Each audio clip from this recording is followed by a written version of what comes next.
ये बात भी सबको पता है, पर इस बात की गहराई कितनी है कि अपने प्रिय मित्र श्री सुदामा जी को देख करके श्री ठाकुर जी के नेत्र सजल हो गए। और केवल सजल नहीं हुए, पानी परात को हाथ छुयो नहीं, नैनन के जल सो पग धोए। ठाकुर जी यहां पर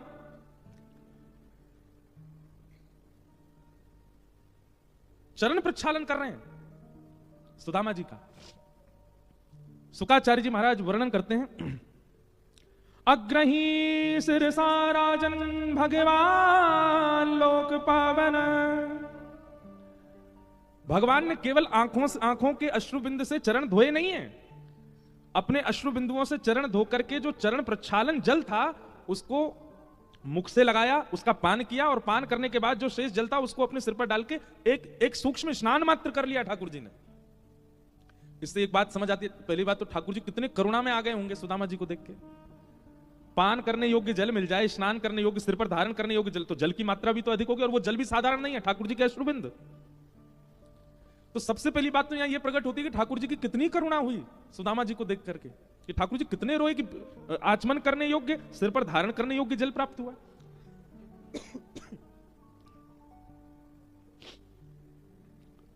अग्रही छिन साराजन भगवान लोक पावन,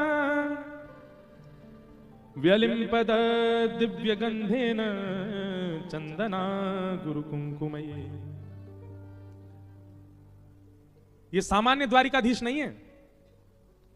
कौन है द्वारिकाधीश?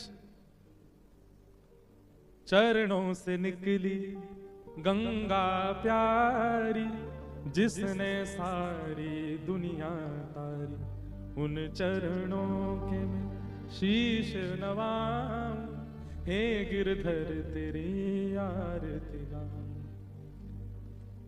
जिनके चरण स्पर्श करके जल गंगा बन जाता है, और वह गंगा भी कैसी गंगा, जिन गंगा का पान करने से, जिन गंगा में स्नान करने से व्यक्ति के एक नहीं कोटि जन्मों के पाप नष्ट हो जाते हैं। अरे इतना ही नहीं, गंगे गंगे तियो ब्रूयात योजना नाम सतैरपि।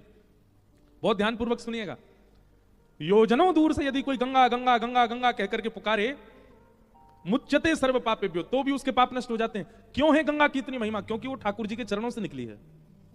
और वे ठाकुर जी सुदामा जी के चरणों को हाथ में लेकर के बैठे और नेत्रों से नीर बहा करके उनके चरणों को धो रहे हैं, और केवल धो नहीं रहे हैं, उसका आचमन कर रहे हैं, उसको अपने सिर पर धारण कर रहे हैं। पूरी द्वारिका स्तब्ध हो गई, और केवल द्वारिका नहीं, 33 कोटि देवता आकाश से देख रहे हैं, और सब केवल एक ही आकलन लगा रहे हैं कि सुदामा ने ऐसा कौन सा पुण्य किया है कि ठाकुर जी उसके चरण धो करके पान कर रहे हैं। कभी चिंतन नहीं हुआ इस बात पर, ऐसा क्या किया सुदामा ने? सखा तो अर्जुन भी है, सखा तो उद्धव भी है, सखा तो मधुमंगल श्रीदामा भी है, पर सुदामा में ऐसा क्या विशेष है? एक बात स्पष्ट हो गई संपूर्ण द्वारिका में कि ये जो हम दृश्य देख रहे हैं ये पुण्य का फल नहीं है, पुण्य से तो नहीं हो सकता। भैया हम सुदामा जी के बारे में अच्छे से जानते हैं, उन्होंने हिमालय पर जाके तपस्या नहीं करी है।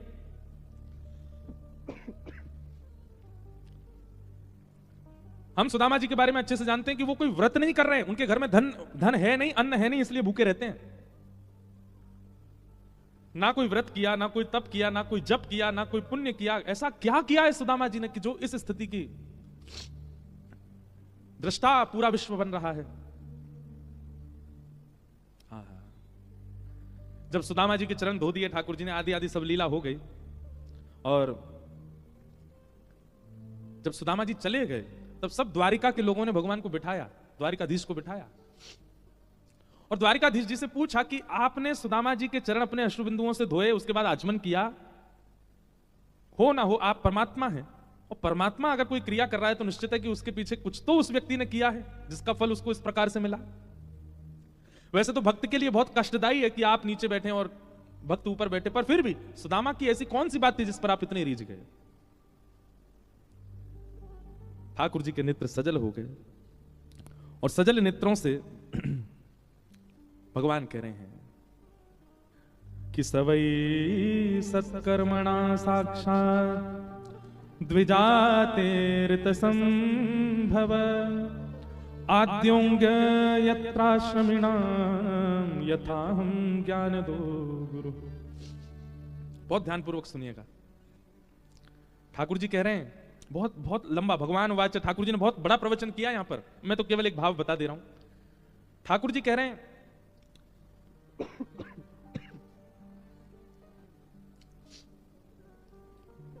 कोई परम तपस्वी होकर के भी इस स्थिति का अनुभव नहीं कर सकता जो सुदामा जी ने किया है। कोई परम विरक्त होकर के भी इस स्थिति का अनुभव नहीं कर सकता जो सुदामा जी कर रहे हैं। कोई परम त्याग में जीवन जी करके, परम व्रत में जीवन जी करके, परम पुण्य में जीवन जी करके, जितने भी आप सोचना चाहो, यज्ञ करके, तप करके, जप करके, आदि आदि करके, यह स्थिति किसी के जीवन में नहीं घट सकती जो सुदामा जी की घट रही है। सुदामा जी का ऐसा कौन सा गुण है जिस पर ठाकुर जी प्रसन्न हो गए हैं? भगवान कहते हैं सुदामा के चित्त में जो गुरु निष्ठा है, मुझे वो बहुत प्रिय है। सुदामा की अपने गुरु के प्रति जो निष्ठा है, और उस निष्ठा से गुरु सुदामा पर बड़े प्रसन्न थे। जब मैं विद्यालय में पढ़ता था तो मैंने अनुभव किया, सांदीपनी गुरु जी सुदामा जी से बहुत प्रेम करते थे, और गुरु की प्रसन्नता, सांदीपनी गुरु का सुदामा जी के प्रति जो ये अनंत प्रेम था, वो मुझे विवश कर देता है सुदामा जी के चरणों में बैठने के लिए। उनकी गुरु निष्ठा, विचार करो बंधुओं, ये मैं नहीं कह रहा हूं, स्वयं भगवान कह रहे हैं। इतने से गुण पर कौन रीझता है? ठाकुर जी रीझते हैं। केवल सुदामा जी की गुरु निष्ठा का। आज भी सुदामा जी, इतने दिन हो गए, सुदामा जी के घर में भोजन नहीं है, सुदामा जी के पास पहनने के लिए वस्त्र नहीं है, सुदामा जी के घर में वर्षा हो जाए तो कमर कमर तक जल भर जाता है। ऐसी स्थिति में भी हम आप लोग होते ना तो गुरु जी के पीछे पड़ जाते हैं, गुरु जी कैसे गुरु जी हो आप, आपको गुरु जब से बनाया तब से हमारे तो दिन बिगड़ गए। पर सुदामा जी आज भी नित्य अपने गुरु को स्मरण करते हैं और गुरु की कृपा का अनुभव करते हैं। और गुरु कृपा में क्या कहते हैं? हे गुरुदेव भगवान, आपकी कृपा से धन भले ही नहीं है, अन्न भले ही नहीं है, वस्त्र भले ही नहीं है, पर एक चीज है, क्या? नित्य कृष्ण स्मृति है चित्त में। नित्य कृष्ण याद रहते हैं मुझको, ये सबसे बड़ी कृपा है आपकी। हम संसारी लोग कृपा को किसी और दृष्टिकोण से देखते हैं, पर सुदामा जी की दृष्टि अलग है। सुदामा जी कहते हैं मुझे रोज कृष्ण स्मरण में आते हैं, ये मेरे गुरु की कृपा है। चाहे कैसी भी स्थिति बन जाए, चाहे कैसी भी परिस्थिति बन जाए, पर मैं ठाकुर जी को भूलता नहीं, ये गुरु कृपा है। ये विषय पढ़ते समय, बोलते समय मुझे अपने ऊपर भी बड़ा आनंद हो रहा था कि ठाकुर जी ने ऐसा जन्म दिया, ऐसा जीवन दिया कि एक दिन भी बिना कृष्ण स्मरण के नहीं निकलता। हम आपको बहुत सत्य बात कह रहे हैं, साल के कई ऐसे दिन होते हैं, उन दिनों में शायद परिवार को याद नहीं कर पाता हूं मैं। साल के कई ऐसे दिन होते हैं कि अपने घर के कई सदस्यों के जन्मदिन पर बात भी नहीं कर पाता मैं। हम दिसंबर के निकले हैं, अब होली पर जाएंगे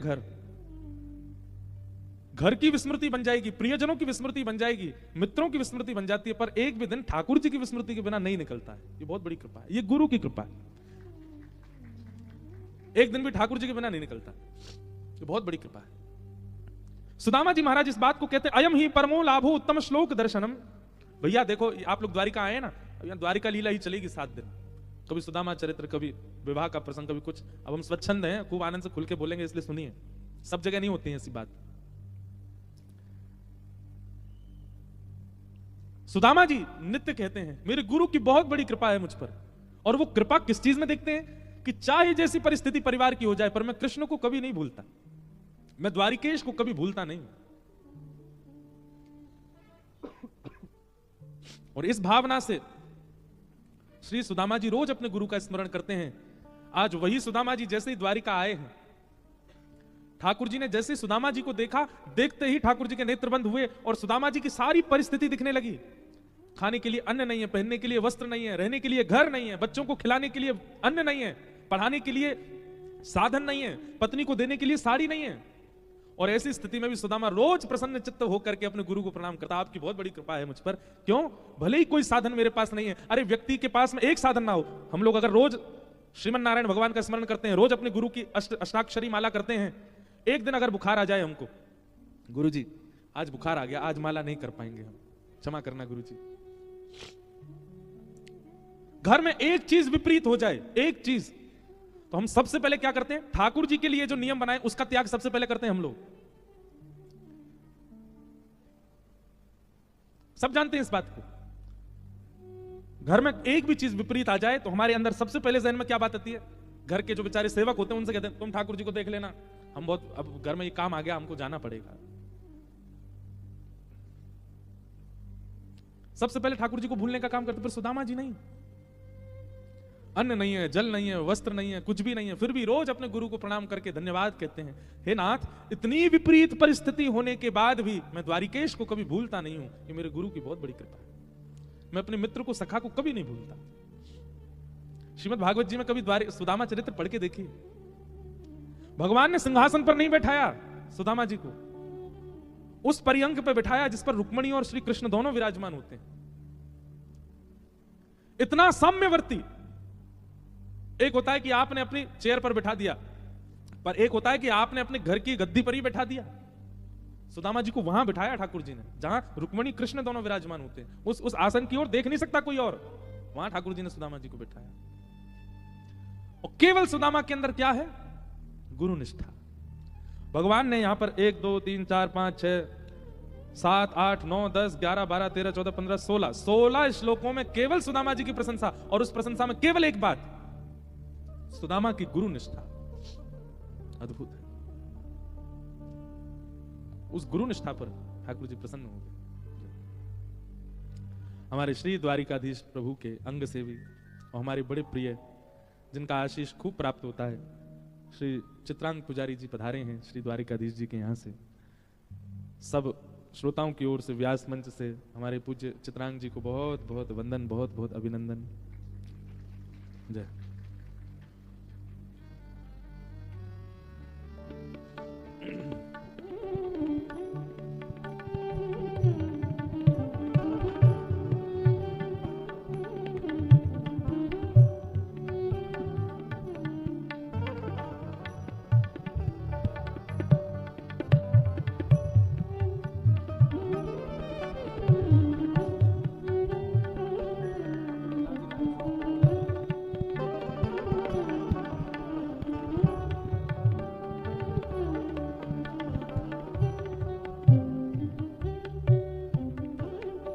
द्वारिकाधीश की जय। तो हम किस विषय पर चर्चा कर रहे थे? पूरी दुनिया में श्रीमद् भागवत की कथा जिस विषय पर विश्राम होती है, हमारी आज की कथा उस विषय से प्रारंभ हुई है, सुदामा चरित्र। श्री सुदामा जी, श्री द्वारिकाधीश से गृहस्थ आश्रम सीखना। और हम ये बात बहुत विचार करके, उम्र तो इतनी नहीं है हमारी, अनुभव भी इतना नहीं होगा, पर लेकिन श्रीमद् भागवत की सेवा करते करते कोई भाव प्रकट हो रहा है तो कोई अन्यथा नहीं होगी बात।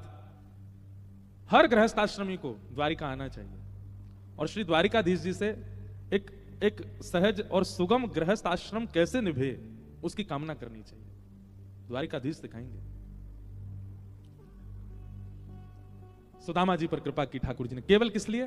भरोसो दृढ़ चरणन के, सूरदास जी कहते हैं, गुरु कृपा। ठाकुर जी इस बात से प्रसन्न है कि सुदामा कभी भी शिकायत नहीं करता है अपनी स्थितियों की, बल्कि अपनी प्रत्येक स्थिति में धन्यवाद और कहते हैं गुरु जी को। ठाकुर जी की बड़ी कृपा, गुरु जी की बड़ी कृपा, कितनी विषम स्थिति में भी मैं ठाकुर जी को, द्वारिकेश को भूला नहीं, स्मृति बनी रहती है। अच्छा, एक और बात, कई बार परिस्थिति बहुत बिगड़ने पर ठाकुर जी की भय के कारण स्मृति बनती है। जैसे हमारी परिस्थिति बिल्कुल विलग हो गई है, विपरीत चल रही है, धन साथ नहीं दे रहा, समय साथ नहीं दे रहा, परिवार साथ नहीं दे रहा, परिजन साथ नहीं दे रहे, कुछ भी साथ नहीं दे रहा, तो कई बार आर्त भाव से भगवान का स्मरण होता है, हे नाथ कैसा चल रहा है सब जीवन, कुछ कृपा करो, अनुग्रह करो। यह भी एक बार का एक प्रकार का स्वार्थ ध्यान है ठाकुर जी का, पर सुदामा जी वो नहीं करते। सुदामा जी कैसा ध्यान करते हैं? प्रसन्न ध्यान। अयम ही परमो लाभो उत्तम श्लोक दर्शन। इसलिए ठाकुर जी इतने सहज, इतनी ऐसी कृपा की सुदामा जी के ऊपर। यह पुण्य से प्राप्त नहीं हो सकता, ये तो प्रेम से ही प्राप्त हुआ है सुदामा जी को। श्री वल्लभ नख चंद्र छटा बिन सब जग माही अंधेरो, भरोसो दृढ़ चरण केरो, भरोसो दृढ़ चरण केरो। व्यक्ति कोई नियम पालन कर पाए ना कर पाए, कोई साधन कर पाए ना कर पाए, पर आज द्वारिकाधीश जी की नगरी में बैठे हो, एक साधना कर लो बस, गुरु और गुरु के वचनों के प्रति अटूट विश्वास। भगवत प्रसन्नता के मैं कुछ लक्षण ढूंढ रहा हूं जिनसे ठाकुर जी बहुत जल्दी प्रसन्न होते हैं। उनमें सबसे ऊपर है गुरु निष्ठा। गुरु निष्ठा यदि आपके चित्त में है, आप ठाकुर जी को बहुत जल्दी प्रसन्न प्राप्त कर सकते हो। गुरु निष्ठा का मतलब यह होता है कि फिर चाहे जीवन में जो हो जाए, आपका गुरु के प्रति संशय या संदेह ना हो, विश्वास है, चाहे जो हो रहा है हमारे गुरु की कृपा है। और एक बात याद रखिए, एक जैसा जीवन कभी नहीं रहता। अगर बहुत अच्छा है, मीठा ही मीठा बहुत ज्यादा खा लिया है, तो जीव को फिर पापड़ की इच्छा होगी। बहुत बढ़िया ही चल रहा है, तो कुछ ना कुछ तो डमरू होएगा। और कहीं बहुत ज्यादा ही खट्टा खट्टा खा लिया है, कुछ ज्यादा ही नमक मिर्च ज्यादा ही पाली है, तो फिर मिष्ठान की इच्छा अपने आप ही प्रकट होगी और गुलाब जामुन आएगा सामने। तो ये खटास क्या है? जीवन में आने वाले जो निचली स्थितियां हैं, सब खटास है। बहुत दिन तक नहीं रहेंगी, एक दिन मिठास आएगी, और बहुत दिन तक मिठास भी नहीं रहेगी। एक दिन खटास रूपी गिरावट में जाना तो पड़ेगा।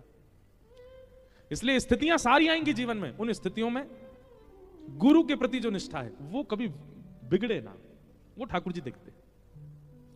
आपको पता है, स्थिति आपके परिश्रम से आती है, पर कई बार स्थिति ठाकुर जी भेजते हैं आपका परीक्षण करने के लिए, देखने के लिए कि अब आप क्या इसमें क्या निर्णय लेने वाले हैं। और आपके द्वारा लिया गया निर्णय वो ठाकुर जी को प्रसन्न होता है।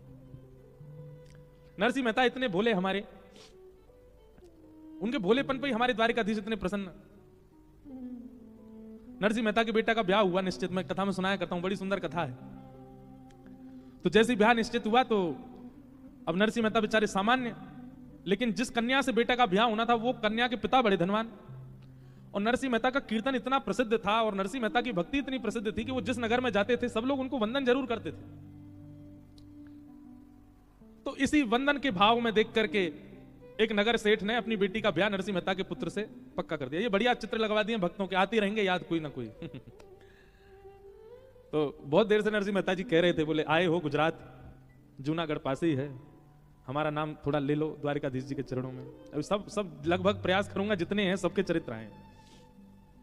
तो नरसिंह मेहता एक नगर सेठ की कन्या से अपने बेटे का ब्याह निश्चित कर दिया। अब वो सेठ जी ने अपनी बेटी का ब्याह निश्चित किया, तो 4-5 और सेठ मिले।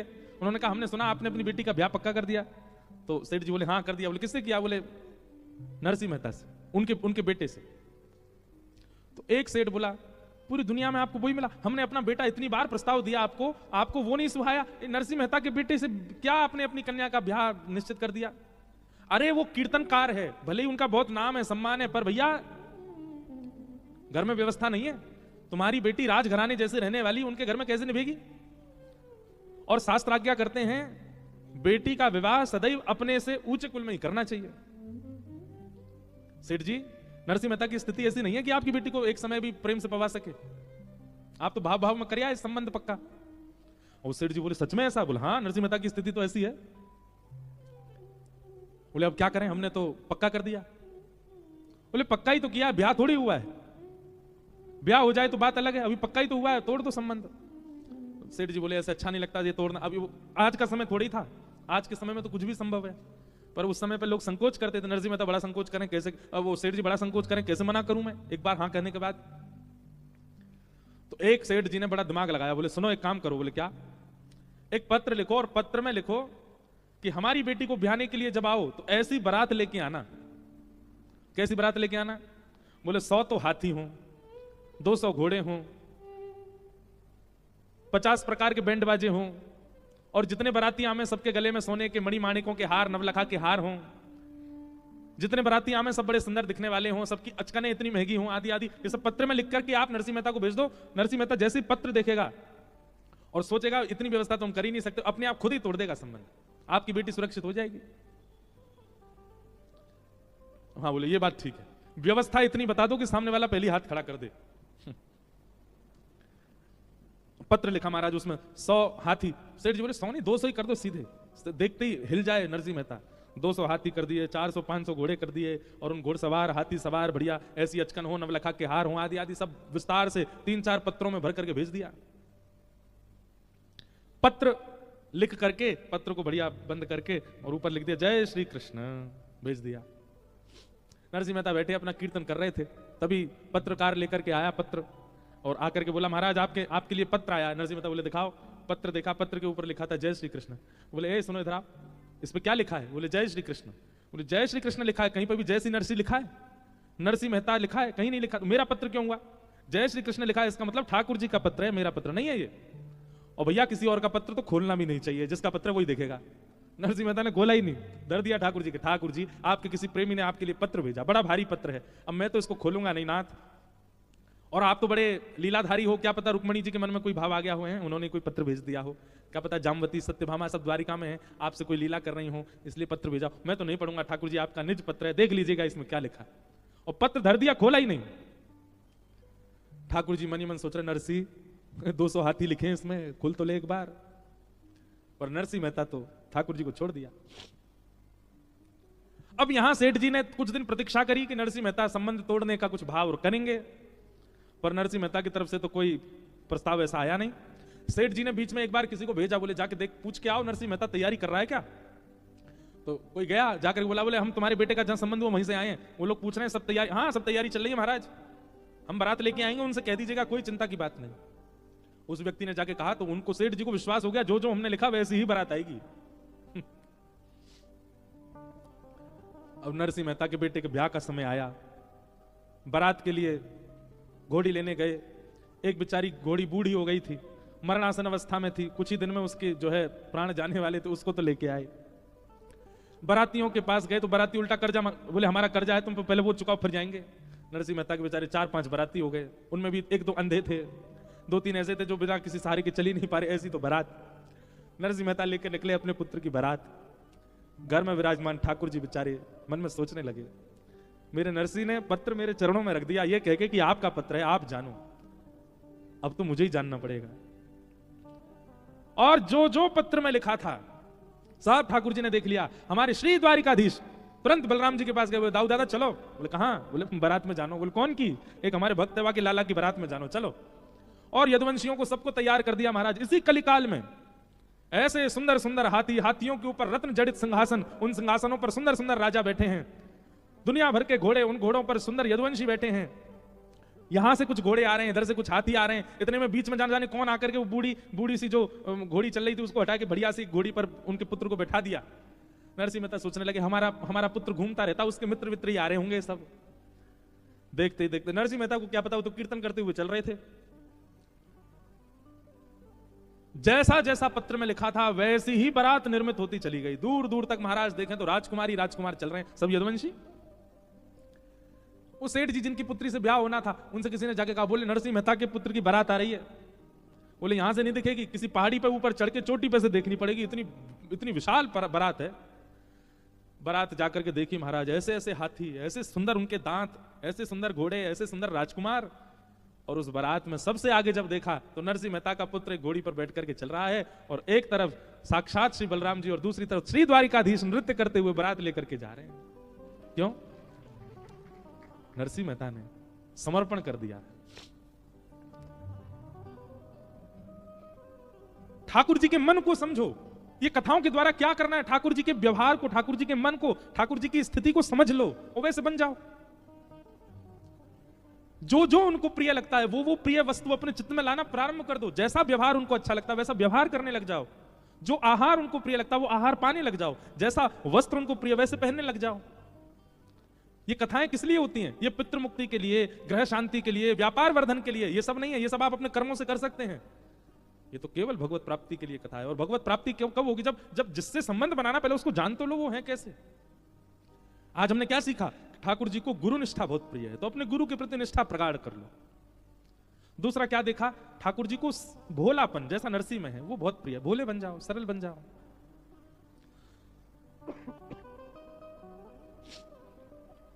द्वारिकाधीश स्वयं राजा नहीं बने कभी, अपने नाना उग्रसेन को राजा बनाया इस नगरी का। अब इससे क्या सीखते हैं हम?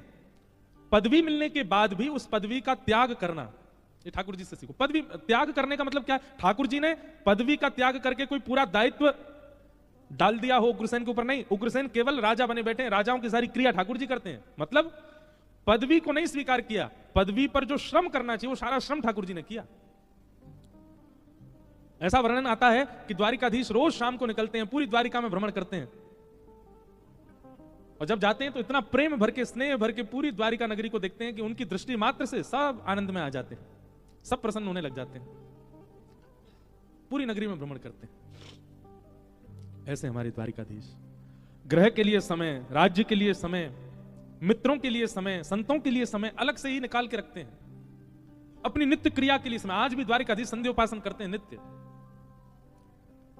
इसलिए मैं कह रहा हूं, संसार में जितने भी गृहस्थाश्रमी हैं सबके लिए गुरु घर है द्वारिका। आओ आकर के प्रणाम किया करो, और बस द्वारिकाधीश से यही मांगो कि हे द्वारिकाधीश, जैसे आप अपने संपूर्ण परिवार, परिजन, प्रियजन, संतजन, गुरुजन सबको संभाल लेते हैं, वैसी स्थिति हमारी बनाओ। ये द्वारिकाधीश से हम सीखें। तो ऐसे श्री द्वारिकाधीश हैं, राजाधिराज हैं, गौ ब्राह्मण प्रतिपालक हैं। इसलिए हम अपने सप्तनिधि वाले पद में गाते हैं, विप्रधेनु संतन के कारण रण छोड़ो ब्रजनाथ, विप्रधेनु संतन के कारण रण छोड़ो ब्रजनाथ। गाओ।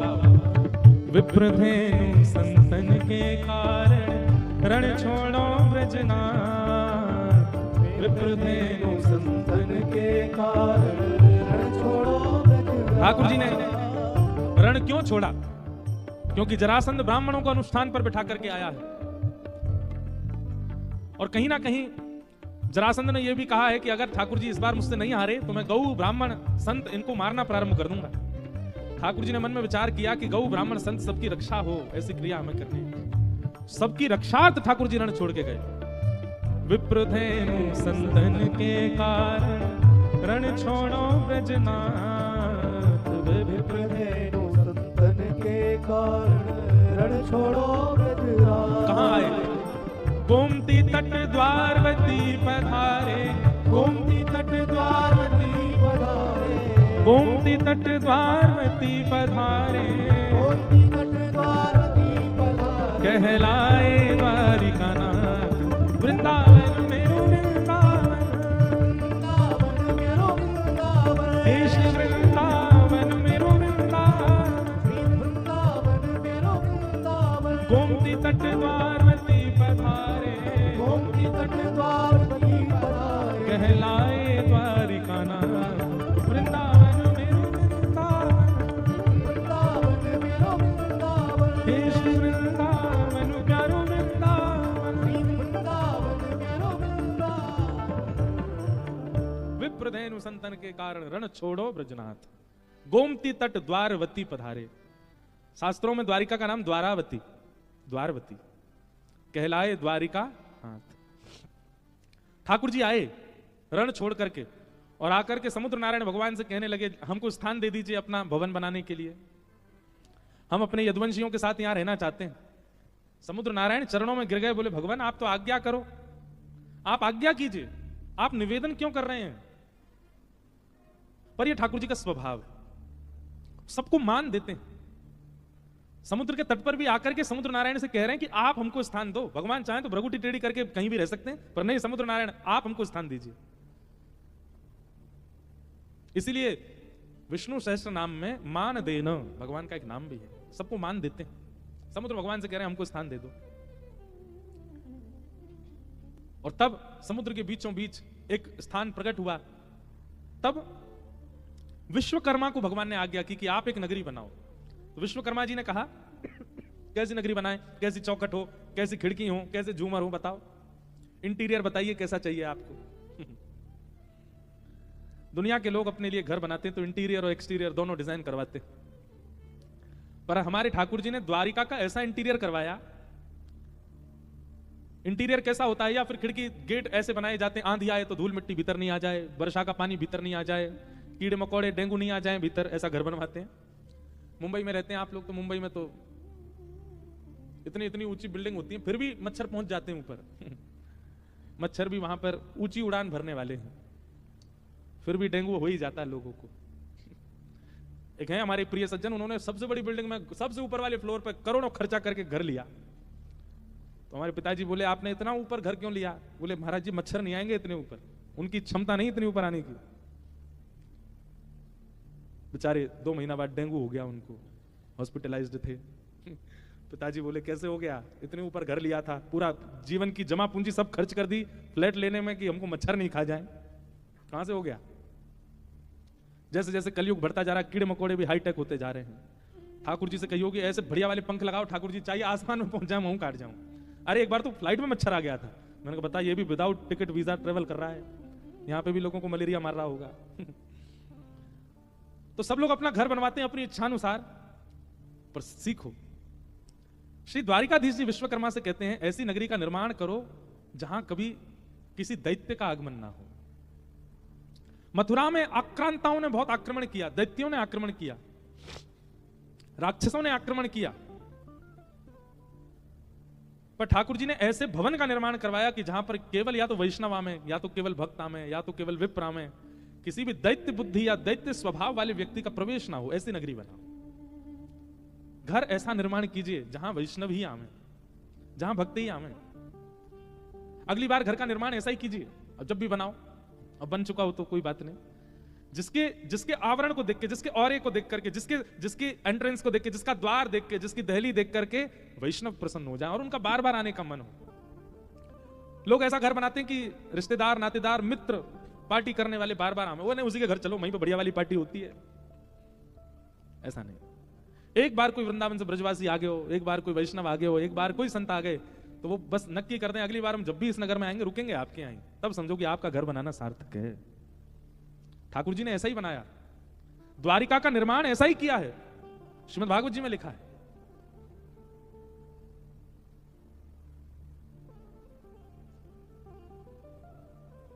अवासीत नारदो भिक्षणम कृष्णोपासन लालसा, गोविंद भुज गुप्तायाम द्वारवत्वाम कुरुद्वह, अवासीत नारदो भिक्षणम कृष्णोपासन लालसा। नारद जी का नाम तो सबने सुना ही है। कहते हैं द्वारिका का निर्माण होने के बाद नारद जी फिर ब्रह्मलोक में नहीं रहते, नारद जी वैकुंठ में नहीं रहते, नारद जी किसी और तीर्थ में नहीं रहते, द्वारिका में ही रहते हैं बस।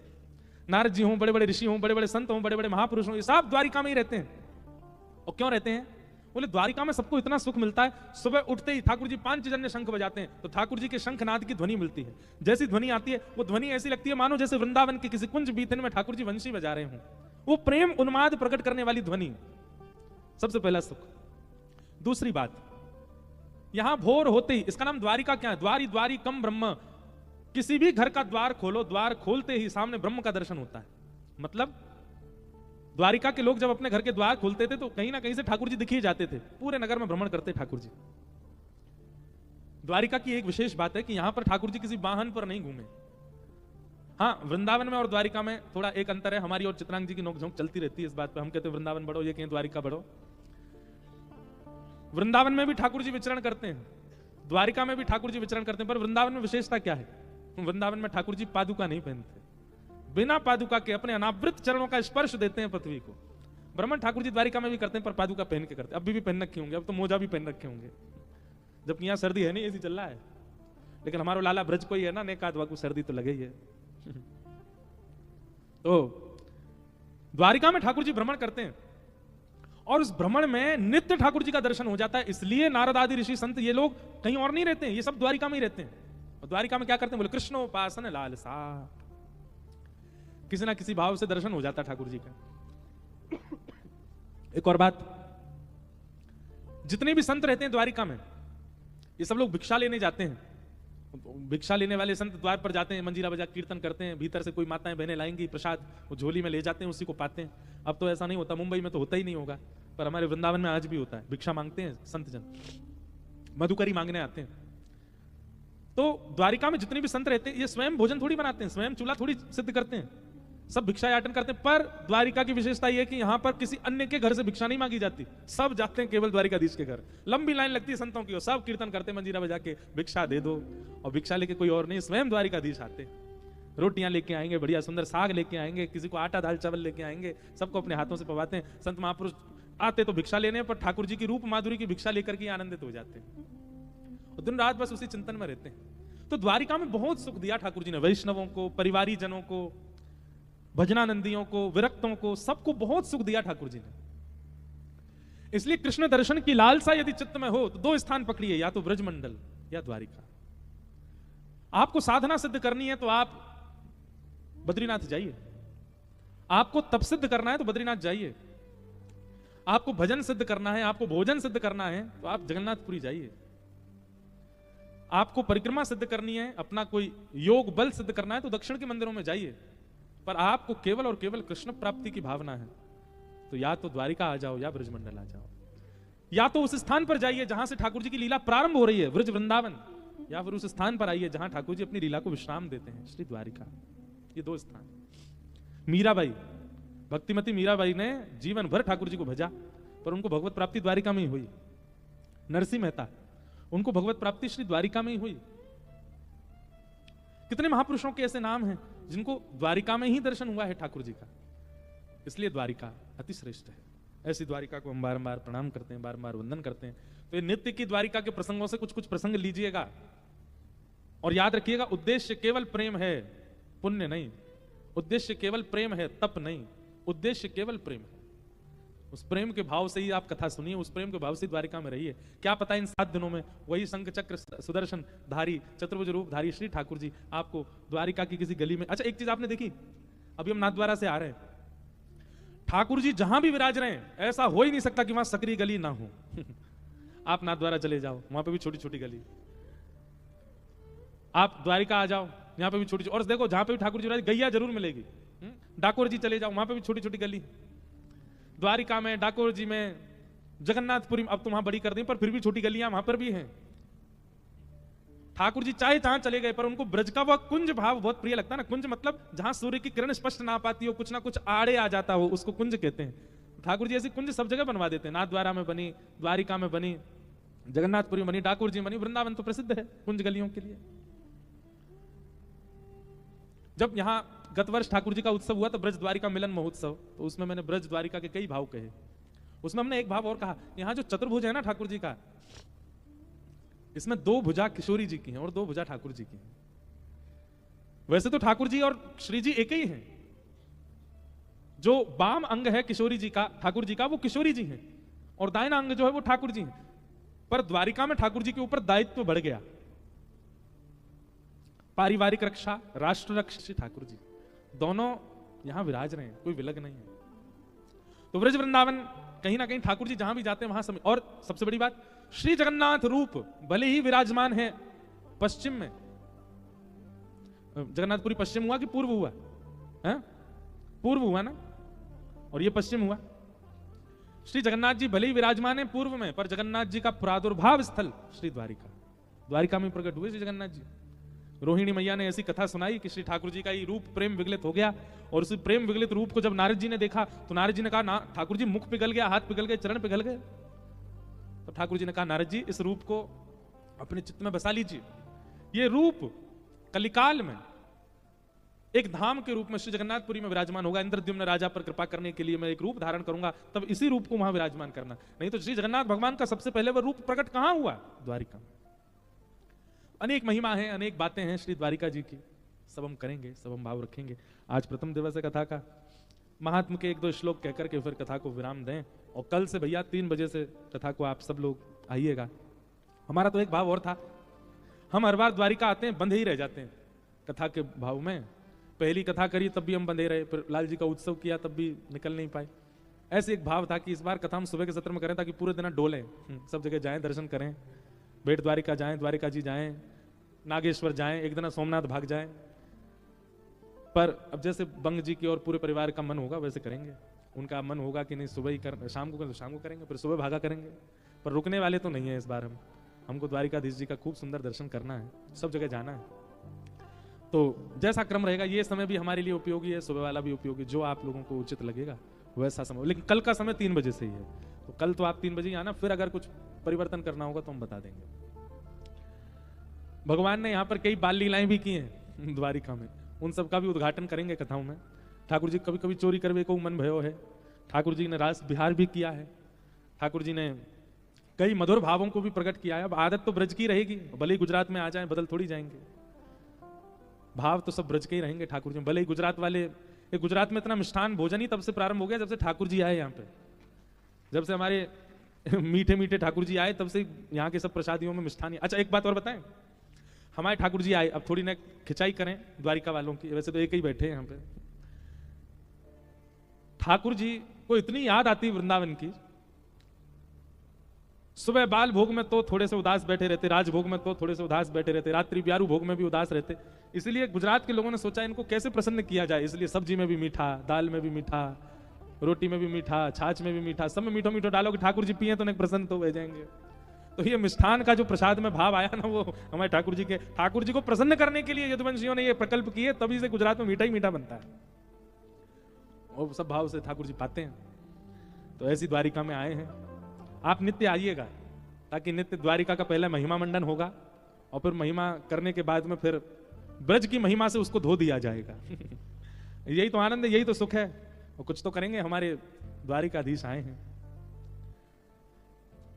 मथुरा ना राजा था चो, गोवाणों ने भूली गया चो, माने तो मनावी ले जो रे, हे ओधा जी रे मारा वाला ने बढ़ीने के जो। जब ठाकुर जी ब्रज से आए तब गोपियां तो नहीं आई, ब्रज ग्वाला तो नहीं आए, तो उद्धव जी को भेजा, जाओ मना लाओ द्वारिकाधीश को। पर अब समय बदल गया है, अब ब्रजवासी खुद आया है मनाने के लिए, और अब द्वारिकाधीश को मना के तो जाए। बस माने भय तो हैं, रीझे भय तो हैं, पर अब गोपियों की पाती लेकर के उद्धव नहीं आ रहे हैं, अब तो स्वयं ब्रजवासी आ रहे हैं। तो साथ देना, हम तो अपने ठाकुर जी को मना नहीं आए, ठाकुर जी को लाड करने ही आए हैं, ठाकुर जी को ब्रज की याद दिलाने ही आए हैं। और निश्चित है हमारे श्री द्वारिकाधीश जी रीझेंगे, मानेंगे, आनंदित होंगे। आप सब लोग, भले ही आप मुंबई से आए हो, कलकत्ता, हैदराबाद, जहां से भी आए हो, इन 7 दिनों के लिए आप सब लोग ब्रज का ही पक्ष लीजिएगा कि आप सब ब्रजवासी हो, और उसी भाव से दर्शन करने जाना। जो जो यहाँ के द्वारिका के तो वैष्णव सिद्ध हैं, कथा में कम आते हैं, पर जो जो बाहर के बैठे हैं यहाँ पर, आप सब लोग द्वारिकाधीश का दर्शन इसी भाव से करने जाना। हम सब ब्रजवासी हैं, और ठाकुर जी को मनाइएगा। हे लाला, यशोदा मैया, राधा रानी, सब गोपियां आपकी बाट निहार रही हैं। लाला तेरी बाट निहारे राधा,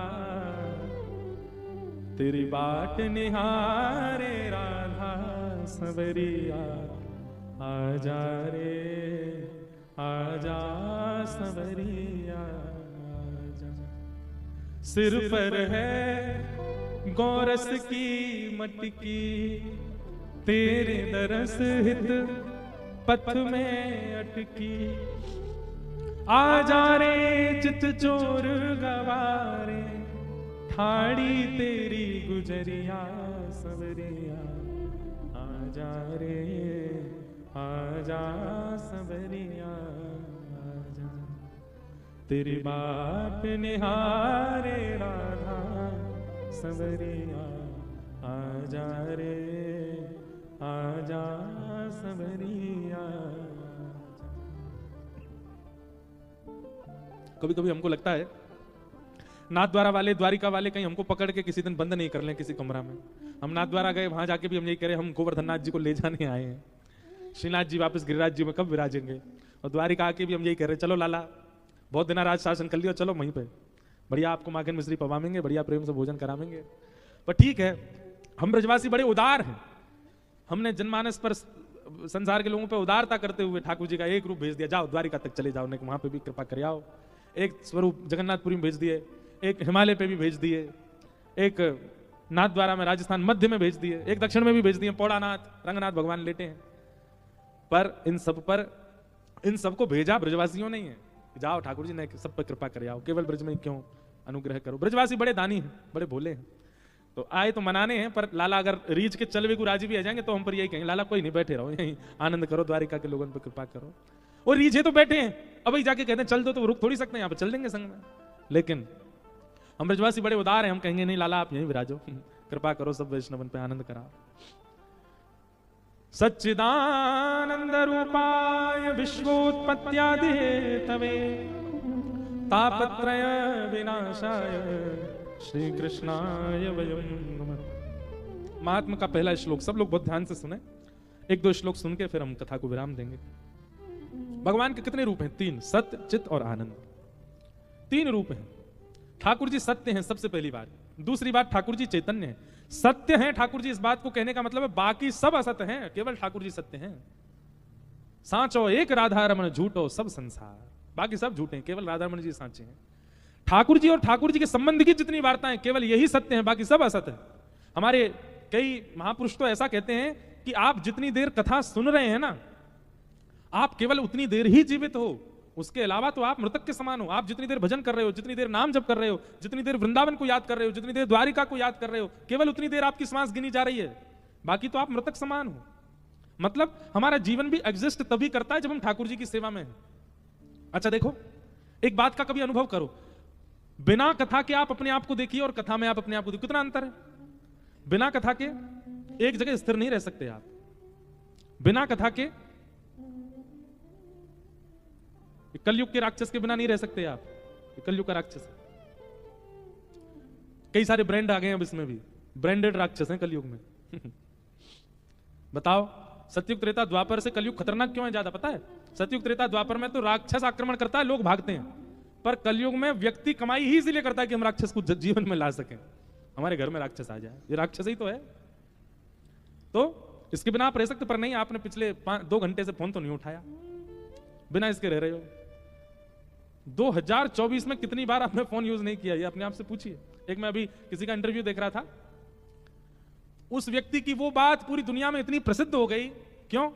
उसने पूरे दिन में कितनी देर फोन चलाया? 4 मिनट। कितनी देर? तो दुनिया के लोग आश्चर्य कर रहे थे, बोले कि भैया ये भगवान से कम नहीं है, इसने 4 ही मिनट फोन चलाया बस सुबह से। ये इतनी बड़ी आश्चर्य की बात हो गई है। फोन में स्क्रीन टाइमिंग आता है, आप कितनी देर फोन चलाते हो, उस टाइमिंग को देख करके कभी मन से पूछा कीजिए, इतनी देर हमने भगवत भजन किया होता तो ठाकुर जी मिल गए होते।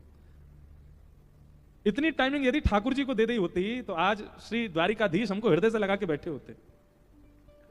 पर जिसको जितना समय ज्यादा दिया वही संग में लगा है। आज हार्ट फेल हो जाए इतनी बड़ी बात नहीं, पर फोन खराब हो जाए तो हार्ट फेल से ज्यादा पीड़ा देता है। उसको इतना समय दिया आपने, उसको इतना जीवन में उपयोगी बना लिया आपने। ठाकुर जी को सत्य मानने का मतलब है ठाकुर जी के संबंध के जितने भी भाव हैं उन सब में ही सत्य का अनुभव करना। आप कथा सुन रहे हैं, यही सत्य है। आप नाम जप कर रहे हैं, वही सत्य है। आप ठाकुर जी का दर्शन कर रहे हैं, वही सत्य है। आप किसी वैष्णव व्यक्ति के साथ में वैष्णव चर्चा कर रहे हैं, वही सत्य है। उसके अलावा आपने जितनी भी संसारी क्रिया की, सब असत्य। ठाकुर जी का पहला रूप क्या है? सत्य। ठाकुर जी का दूसरा रूप क्या है? चैतन्य। जब सत परमात्मा को अनन्य भाव से भजने लग जाओगे तो वही सत परमात्मा कैसा हो जाएगा? चैतन्य। अभी ठाकुर जी कैसे इस वक्त इन प्रेजेंट अगर मुझसे और आपसे पूछा जाए तो अभी परमात्मा कैसे हमारे लिए? अणु मात्र, हवा में वायु में घूम रहे हैं, दिख नहीं रहे हैं, कहां हैं कुछ पता नहीं है। इस सभागृह में भी कहां बैठे हमको दिख नहीं रहे हैं। क्यों? क्योंकि हमने सत परमात्मा को बहुत ध्याया नहीं, इसलिए वह सत परमात्मा अभी दिख नहीं रहा हमको। जिस समय सत परमात्मा को खूब ध्याने लगेंगे तो कैसा होगा? हमारी ब्रज की गोपियां कह रही हैं, माई मेरे श्याम लगो संग डोले, श्याम लगो संग, श्याम लगो संग। मीराबाई का पद है, श्याम लगो संग डोले। अब देखो वो चित्र देखो मीराबाई का, ऐसा लग रहा है कि मीराबाई सा यही वाला पद गा रही है। क्या गा रही है मीराबाई? ये कन्हैया मेरे संग ही रहे पूरे दिन। मीराबाई बैठे बैठे कहने लगती, नहीं शांति रखो। अब सामने बैठा व्यक्ति कहता है, इनके बगल में कोई है तो नहीं, किससे बात कर रही है?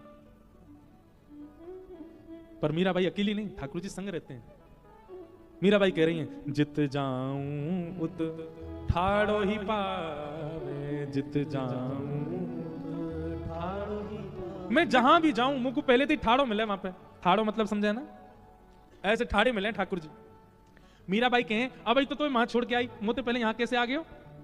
जित जाऊं उत ठाड़ो ही पावे, जित जाऊं वाह ठाड़ो ही पावे। अच्छा मीराबाई क्या कह रही हैं? तो किसी ने मीराबाई से कहा, तो ठाड़ो मिले तेरे संग ही रहे, तू बात मत करे कर बातें, तू मुंह फेर लेकर। तो मीराबाई कह रही हैं, मैं बात ना करूं तो कहा करे, बिना बुलाए बोले, बिना बुलाए बोले। मीराबाई क्या कह रही हैं?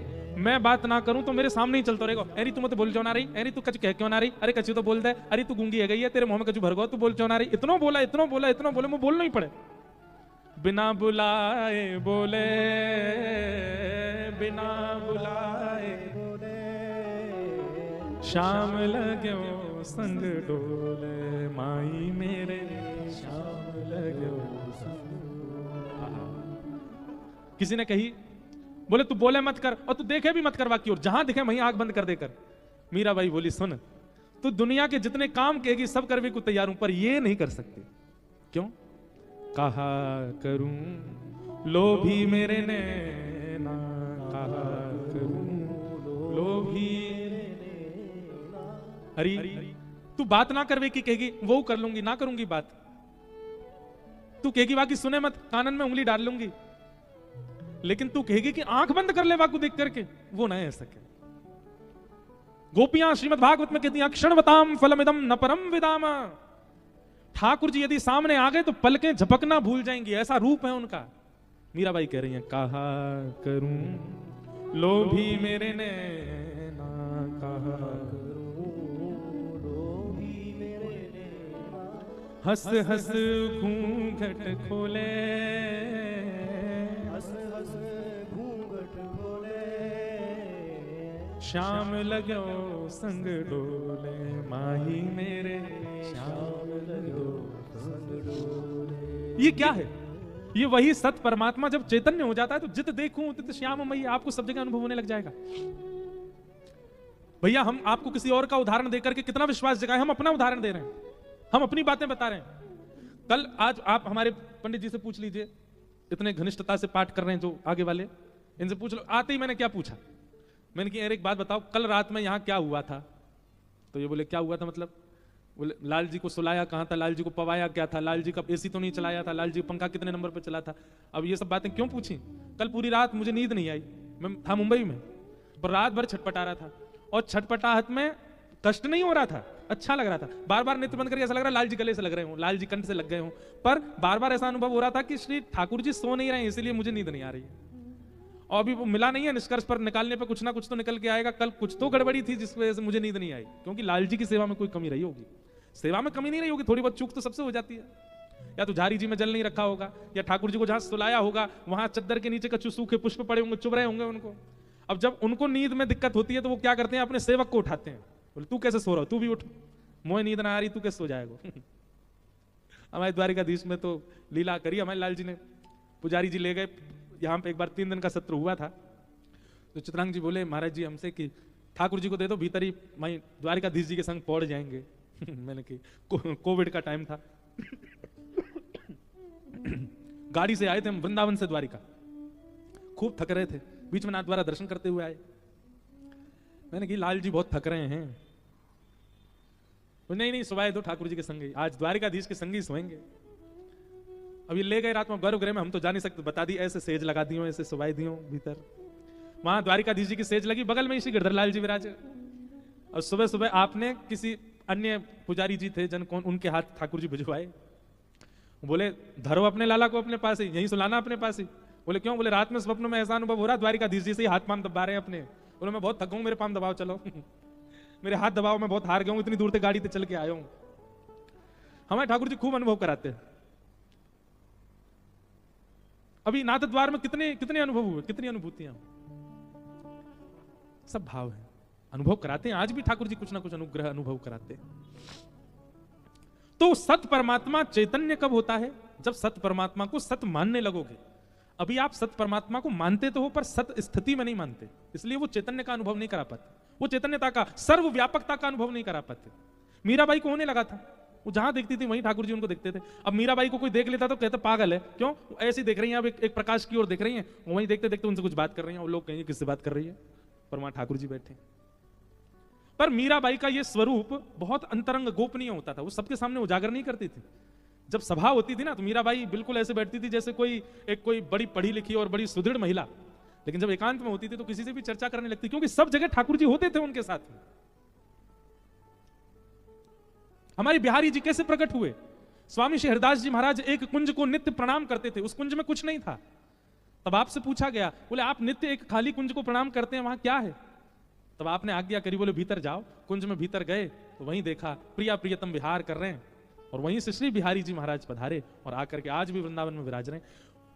अदृश्य था वो स्थान जहां से बिहारी जी आए, आज वो चैतन्य बन के सबको दर्शन दे रहे हैं। पूरा विश्व वृंदावन जाके बिहारी जी का दर्शन करता है, पर कोई मूल में जाए बिहारी जी प्रकट कहां से हुए थे? जहां किसी को कुछ दिख नहीं रहा था, उस अदृश्य कुंज में से बिहारी जी आए। क्यों? क्योंकि स्वामी श्री हरदास जी को वहां चैतन्य बिहारी जी दिखते थे।